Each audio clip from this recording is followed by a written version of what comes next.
예수께서 길을 가실 때에 날 때부터 맹인된 사람을 보신지라. 제자들이 물어 이르되 라삐여, 이 사람이 맹인으로 난 것이 누구의 죄로 인함이니이까? 자기이니이까? 그의 부모이니이까? 예수께서 대답하시되 이 사람이나 그 부모의 죄로 인한 것이 아니라 그에게서 하나님이 하신 일을 나타내고자 하심이라. 때가 아직 낮음에 나를 보내신 이의 일을 우리가 하여야 하리라. 밤이 오리니 그때는 아무도 일할 수 없느니라. 내가 세상에 있는 동안에는 세상의 빛이로라.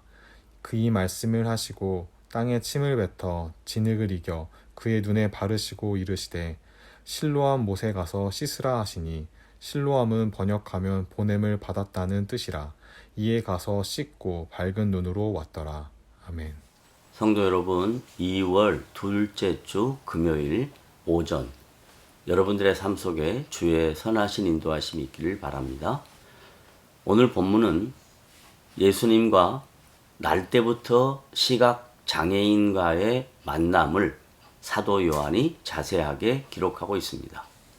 이 인격적인 만남을 통해 그 당시 유대인들에게 예수님 자신이 하나님의 아들이심을 다시 한번 강조하는 내용이기도 합니다. 예수님의 제자들은 이 만남에 대하여 큰 관심을 나타냅니다. 제자들이 예수님께 라삐여, 이 사람이 시각장애인으로 태어난 것이 누구의 죄로 인함이니까? 자기니까? 부모이니까? 라고 묻습니다. 이 질문의 배경은 그 당시 유대 사회에 장애를 갖고 태어난 것은 죄의 결과라는 전통적인 이해가 있었던 것입니다. 이 죄가 장애를 가진 당사자의 죄인가 아니면 그의 부모의 죄 때문인가 라는 책임 소재가 제자들의 사이에 무척 궁금했던 것입니다. 이에 대한 예수님의 답변은 이 사람이나 그 부모의 죄로 인한 것이 아니라 그에게서 하나님이 하시는 것을 나타내고자 함이라고 강조하시고 있습니다. 나면서부터 시각장애를 갖게 된 것은 어느 누구의 죄로 인한 결과가 아니라 하나님께서 하시는 일을 나타내고자 하는 것이라고 말씀합니다. 여기서 하나님께서 하시는 일이란 무엇을 의미하는 것이겠습니까? 보편적으로 하나님의 일이란 너무 광대하고 신묘막측하여 다 설명할 수 없습니다. 하지만 오늘 본문에서 하나님의 일이라는 원문은 하나님의 일들로 기록하고 있습니다.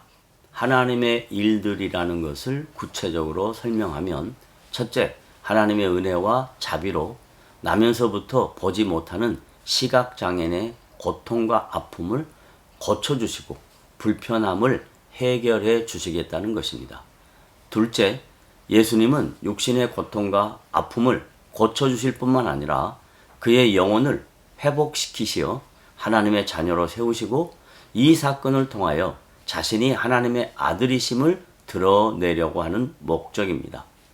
사도 요한은 요한복음 9장 4절에서 헬라 철학의 이원론에 익숙한 유대인들에게 낮과 밤이라는 이원론적 대조법을 사용하고 있습니다.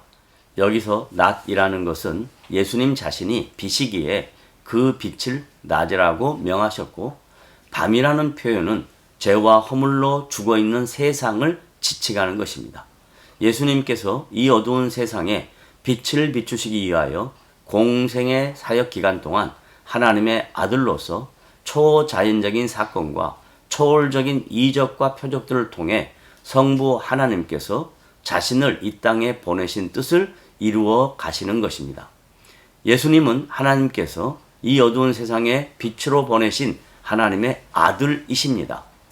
이 구원자의 말씀을 선포하신 후 땅에 침을 뱉어 진흙을 이겨 그의 눈에 바르시고 라는 시각적 행위는 그 당시 유대인들에게 엄청난 뉴스거리였습니다. 하나님께서 일하시는 방법도 이성적으로 이해가 되거나 보편적으로 납득이 되지 아니하는 비이성적이고 비상식적인 방법이었기 때문입니다. 또한 예수님은 시각장애인의 눈에 진흙을 바르시고 실로암 못에 가서 씻으라고 명하십니다.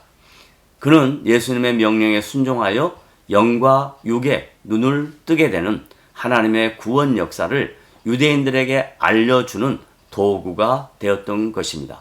성도 여러분, 지금도 하나님은 매우 놀라운 방법으로 하나님의 백성들을 부르시고 있으며 부르심을 받은 성도들의 인생은 영원히 자유를 얻으며 육신의 삶에 하나님의 은혜가 임함으로 또한 하나님의 통치가 드러나므로 어떤 어려움도 이겨낼 수 있는 믿음의 사람들로 믿음의 용장들로 세워져 간다는 것이 오늘 말씀의 핵심인 것입니다.